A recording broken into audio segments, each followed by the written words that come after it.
I'm going to show you how to use Google Forms to create a scale or a survey or a questionnaire. So first of all, you click on New, and then you go down here to Google Forms. It comes up untitled, and so the first thing I do is put in a title here. That'll give me a title for the scale, and then the title will appear here. I could change this title if I wanted to, but it matches what I want to do. I don't need a sum form description. But what I want to do with my scale here is instead of asking 20 questions, I want to group them into categories of questions. So I'm going to add a title here, and I'm going to group, this one's going to be instruction items. Okay, and then there's a question there automatically. And the question is, I'm going to put amount of text provided. And then option one, I'm going to rate this. Okay, so here I'm going to put poor, way too much text. And so I'll put in all these items.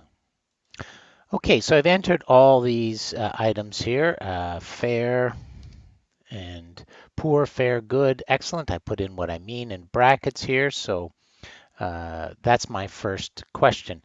And so to add another question, I click down here and I just add a question. So that would be question 2, and then I can keep adding options there. So that's how I keep adding questions. That's fine. There's a couple of things that you might want to know about. If you don't like this design, you can, sorry, this is the design, little palette. So the design, you could change the color. Or if you wanted to be even more radical, you could put in something in here. Well, I don't know. There we go. Select that, and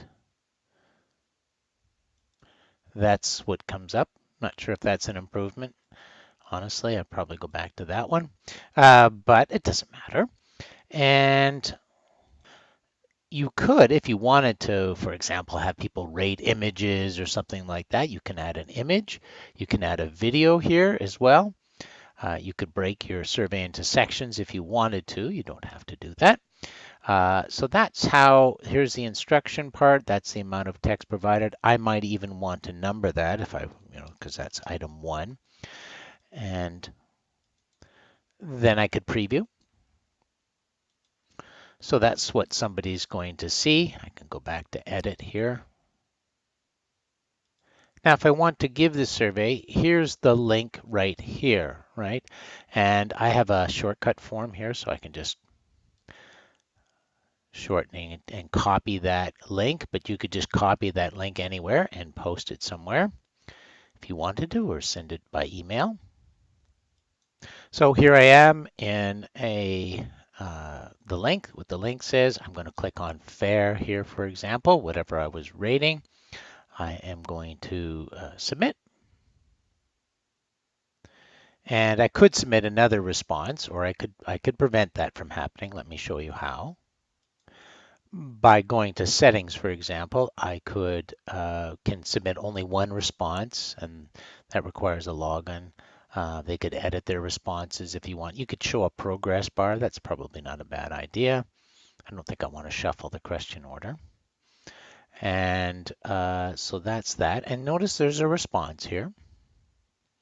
It's the fair one. I've only answered it once. And then if I wanted to actually create a spreadsheet with all the responses, I could do that as well. So that's how you use forms in Google Drive.